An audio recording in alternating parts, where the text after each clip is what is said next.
Bismillahirrahmanirrahim. Alhamdulillahi rabbil alamin.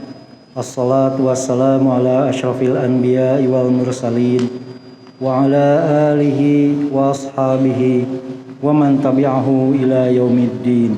Amma ba'd. Ya Allah, ya rabbal alamin. Kami berkumpul di sini dalam rangka menjalankan salah satu tugas kami di muka bumi ini, sebagai wujud tanggung jawab kami atas amanah yang kami emban.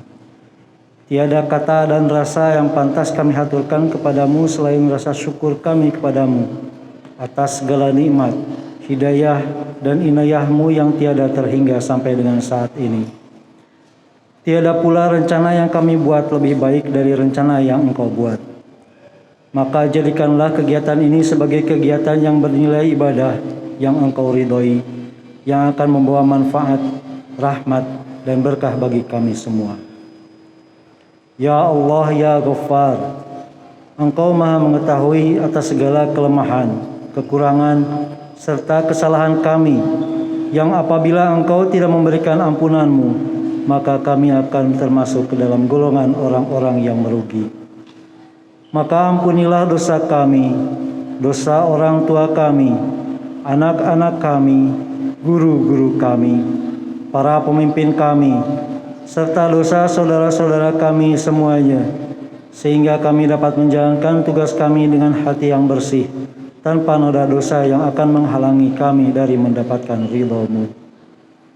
Ya Allah, ya Ghani, Engkaulah pemilik segala sesuatu yang ada di langit, bumi, dan di antara keduanya. Engkau memberi kepada yang Engkau kehendaki dan mengambil dari yang Engkau kehendaki. Berikanlah berkah-Mu atas apa yang telah, sedang, dan akan kami usahakan, khususnya dalam upaya menanggulangi pandemi ini. Anugerahkanlah hikmah atas peristiwa yang kami alami ini, dan berikanlah ganti yang lebih baik dari apa yang Engkau ambil dari kami, sehingga kami bisa berkarya lebih baik dan lebih bermanfaat bagi diri kami sendiri, keluarga kami, lingkungan kami, bangsa dan negara kami, serta seluruh umat manusia pada umumnya. Ya Allah, ya Jami', ya Muqallibal Qulub, Engkau jadikan kami berbeda bangsa, suku, serta golongan supaya kami saling mengenal. Engkau pula pemilik hati yang senantiasa berubah. Satukanlah hati kami, padukanlah langkah kami, dan kuatkanlah rasa persaudaraan kami yang tulus dan ikhlas, sehingga apa yang kami usahakan untuk menanggulangi pandemi ini mendapatkan hasil yang optimal dan dapat dirasakan oleh seluruh lapisan masyarakat. Peliharalah jiwa kami dalam kesucian, serta hiasilah akhlak kami dengan keteladanan. Ya Allah, ya Hadi, tunjukkanlah kepada kami yang benar itu adalah benar, dan berikanlah kekuatan kepada kami untuk mengikutinya. Serta tunjukkanlah kepada kami yang salah itu adalah salah, dan berikanlah kepada kami kekuatan untuk menjauhinya. Ya Allah, ya Sami, ya Mujibas Sa'ilin, kami berlindung kepadamu dari amal yang tidak diterima, ilmu yang tidak bermanfaat, dan doa yang tidak didengarkan. Kabulkanlah doa kami. Rabbana atina fid dunya hasanah wa fil akhirati hasanah wa qina adzabannar. Subhana rabbika rabbil izzati amma yasifun. Wassalamun alal mursalin walhamdulillahi rabbil alamin. Assalamualaikum warahmatullahi wabarakatuh. Mengawali sambutan ini, marilah kita mengucapkan puji dan syukur kepada Allah Subhanahu wa Ta'ala, Tuhan yang Maha Esa yang telah melimpahkan berkah dan rahmat-Nya, sehingga kita dapat berkumpul bersama pada kesempatan ini di hari pertama bulan suci Ramadan, di hari Jumat yang berkah. Untuk itu saya juga ingin mengucapkan selamat menunaikan ibadah puasa kepada saudara-saudara muslim yang berada di sini. Bapak-bapak, ibu-ibu yang saya hormati, Bapak Gubernur yang saya hormati, sebelumnya mungkin saya akan laporkan bahwa seperti kita ketahui bahwa pariwisata adalah sektor yang paling pertama terkena dampak pandemi COVID-19. Sejak bulan Maret, di mana ketika atau Januari Februari wabah ini merebak di Cina, dan itu teman-teman pariwisata mulai merasakan dampaknya. Dan ketika Indonesia mulai ada kasus, dan itu awal dari bencana besar bagi dunia kepariwisataan di Indonesia. Teman-teman dari daerah dan kepala-kepala dinas memang menulis surat kepada kami atau menelpon kami untuk meminta dukungan apa yang bisa dilakukan oleh Kementerian Pariwisata dan Ekonomi Kreatif. Untuk itu Bapak Menteri Pariwisata dan Ekonomi Kreatif dan juga sejalan dengan perintah dari Bapak Presiden, kami merealokasikan anggaran di Kementerian Pariwisata untuk salah satunya adalah kegiatan bantuan sosial kepada para pekerja di bidang pariwisata dan ekonomi kreatif. Hal ini kami lakukan kegiatan, salah satunya adalah pembagian sembako ini telah kami lakukan pertama di Bali. Di Bali rencananya kami akan memberikan sebanyak 30.000 bantuan sembako, dan juga akan kami lakukan sama dengan di Bali sebanyak 30.000 juga bantuan sembako, Pak. Jadi kita mengetahui bahwa di Yogyakarta ini banyak sekali pelaku informal pariwisata yang saat ini tentunya telah mengalami kesulitan karena atau sudah di PHK atau kemudian dirumahkan atau memang tidak mendapatkan lagi penghasilan karena tidak adanya tamu. Seperti kita ketahui bahwa pariwisata ini adalah perjalanan orang dari suatu tempat ke tujuan, sehingga ketika perjalanan itu dilarang, ya terasa sekali dampaknya. Bapak-bapak dan ibu-ibu sekalian, bahwa kegiatan sembako yang diberikan oleh Kementerian Pariwisata dan Ekonomi Kreatif ini didukung penuh oleh Kepolisian Republik Indonesia, sehingga dalam pelaksanaan kegiatan ini kami bersama-sama dengan polisi di semua daerah, dengan polisi daerah atau Polda, untuk membagikan atau mendistribusikan dari barang-barang tersebut. Hal ini juga untuk dengan bantuan polisi daerah, maka barang tersebut akan diantar door to door ke rumah masing-masing sesuai data yang diberikan oleh Dinas Pariwisata Provinsi yang bekerjasama dengan GIPI. Untuk itu ke depan teman-teman kalau ada yang belum menerima, itu segera daftarkan ke GIPI atau yang tidak terbagi ke Dinas Pariwisata. Kami yakin bahwa jumlah yang kami berikan ini tentunya belum bisa memberikan kepada semua para pelaku atau masyarakat di bidang pariwisata ekonomi kreatif. Tapi mudah-mudahan apa yang kami berikan ini bisa paling tidak memberikan setetes air di padang pasir untuk kepariwisataan di daerah istimewa Yogyakarta. Kami saat ini memberikan pada tahap pertama sebenarnya 5.000 kali 3, jadi 5.000 packs kali 3 yaitu 15.000, di mana isinya adalah beras sebanyak 5 kg, kemudian ada minyak sebanyak 2 liter, ada gula pasir sebanyak 1 kg, kemudian ada makanan, ada dukungan dari Indofood yaitu makanan kering mie instan, kemudian juga dari Badan Otorita Borobudur memberikan abon ayam yang merupakan hasil dari UMKM yang ada di daerah istimewa Yogyakarta.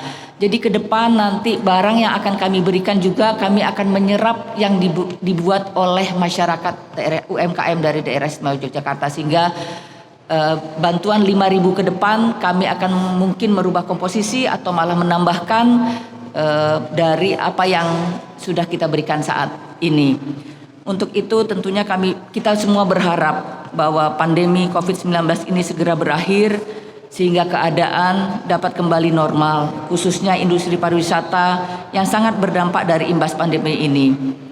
Di kondisi seperti ini, seluruh asosiasi terkait diharapkan dapat saling bergotong royong dan saling memberikan semangat satu sama lain dalam menghadapi situasi yang memang sangat berat ini. Ucapan terima kasih yang sedalam-dalamnya kami sampaikan kepada Gubernur Daerah Istimewa Yogyakarta dan jajarannya, Kapolda Daerah Istimewa Yogyakarta dan jajarannya, kemudian kepala daerah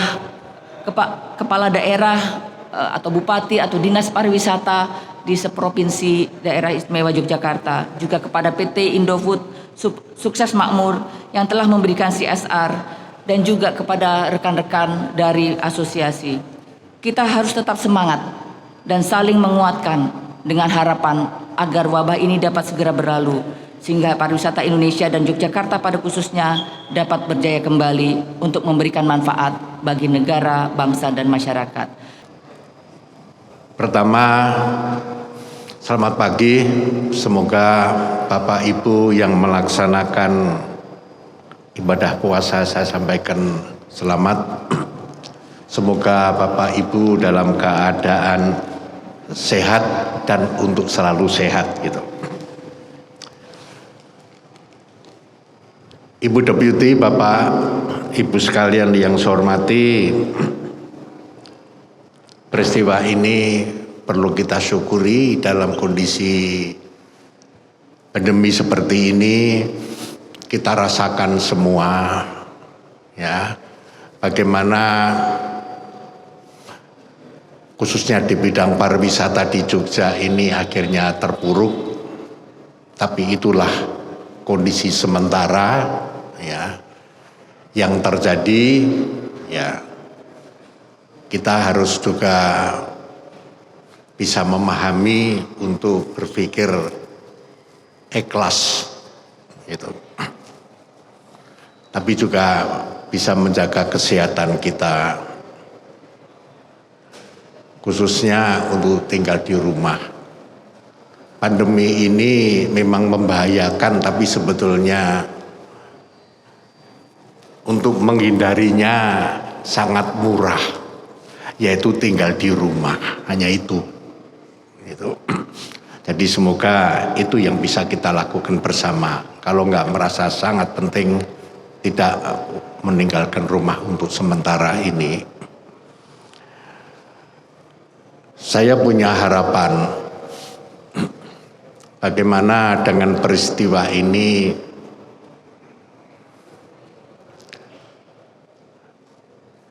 membawa berkah juga, dengan harapan bahwa begitu berhenti pandemi ini, harapan kita pariwisata di Yogyakarta ini makin baik, sehingga peristiwa ini bisa punya nilai seperti yang terjadi di tahun 2006 maupun 2010, bahwa kita semua pada waktu itu juga sepakat bahwa dengan peristiwa bencana alam earthquake maupun meletusnya Merapi itu, kita hidup harus lebih baik. Ya, Jogja juga makin maju dan sejahtera. Dan itu nyatanya menumbuhkan kebersamaan kita, solidaritas kita, ya, kekompakan kita sebagai modal sosial. Kita mudah bangkit bersama untuk membangun kondisi yang lebih baik.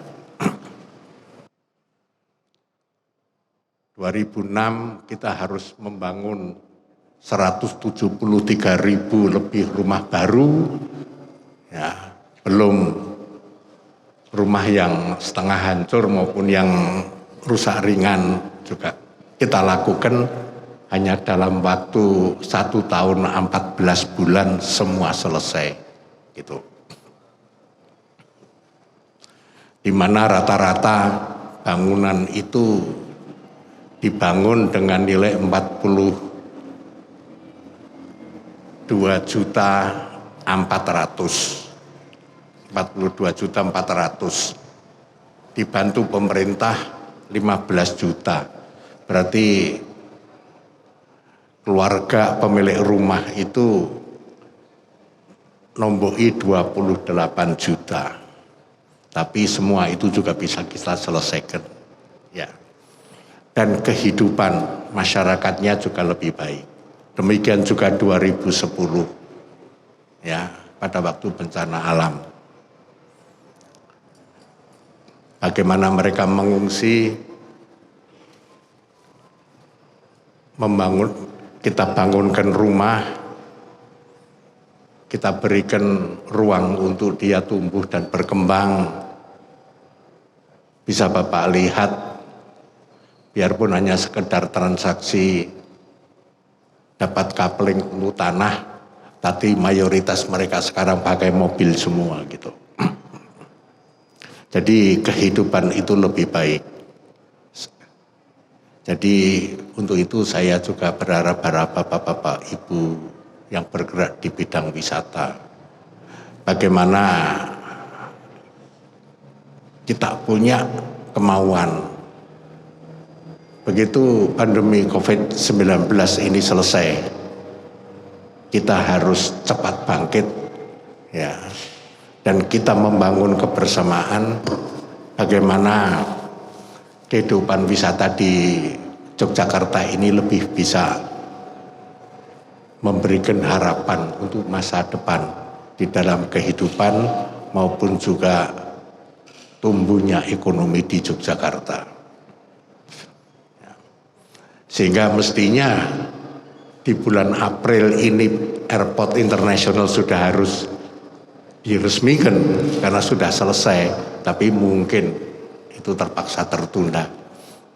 Tapi ruang untuk kita tumbuh, berkembang itu ada, potensi itu ada. Sekarang hanya tinggal kepada diri kita sendiri untuk punya kemauan untuk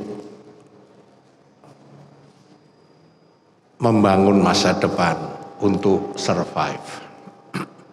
Ya, kita bisa membangun kekuatan diri sendiri. Kita dibantu, bagaimanapun bantuan itu perlu kita ucapkan terima kasih. Tapi bantuan itu tidak akan menyelesaikan masalah kepentingan kita bersama. Ya, kepentingan kita bersama hanya bisa diselesaikan oleh kemauan dan upaya kita bersama saja. Ya, sama seperti yang terjadi 2006 maupun 2010. Ya, saya selalu hanya mengatakan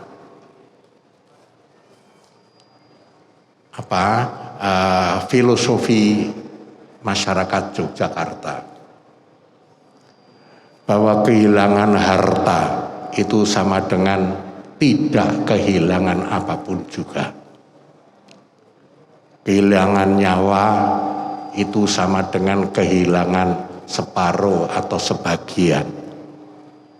Kehilangan kehormatan, harga diri itu sama dengan kehilangan semuanya. Jadi kita jangan mengharapkan bantuan, tapi kalau ada yang membantu kita perlu menyampaikan terima kasih. Tapi persoalan kita harus kita selesaikan sendiri dengan bersama-sama untuk bangkit kembali menatap masa depan. Filosofi itu ya kan mengandung kehormatan, bahwa kita harus survive untuk masa depan. Saya juga akan tetap bersama Bapak dan Ibu semuanya. Mari kita sama-sama membangun masa depan. Kita, karena kekuatan Yogyakarta adalah pada gotong royong dan solidaritasnya. Kita uji kembali peristiwa 2 kali yang telah menimpa Jogja. Saya yakin sekarang pun itu yang bisa kita harapkan bersama. Semoga saja bantuan yang diberikan oleh Departemen Pariwisata memberikan nuansa yang perlu kita hargai dan terima kasih sebesar-besarnya. Demikian juga ucapan saya sampaikan lewat Ibu juga sampaikan pada Bapak Menteri, terima kasih kami semua kepada Ibu, khususnya kepada pemerintah Republik Indonesia, khususnya Departemen Pariwisata yang telah mengambil inisiatif awal di dalam upaya turut membantu problematika yang timbul bagi warga masyarakat khususnya di bidang pariwisata yang kehilangan pekerjaan kemungkinan atau karena juga produksi atau aspek-aspek lain di dalam kaitannya dengan dunia pariwisata yang kami juga telah bertekad untuk bangkit kembali. Saya kira itu saja yang bisa kami sampaikan. Mari kita membangun kebersamaan untuk menatap masa depan yang lebih baik. Terima kasih. Wassalamualaikum warahmatullahi wabarakatuh.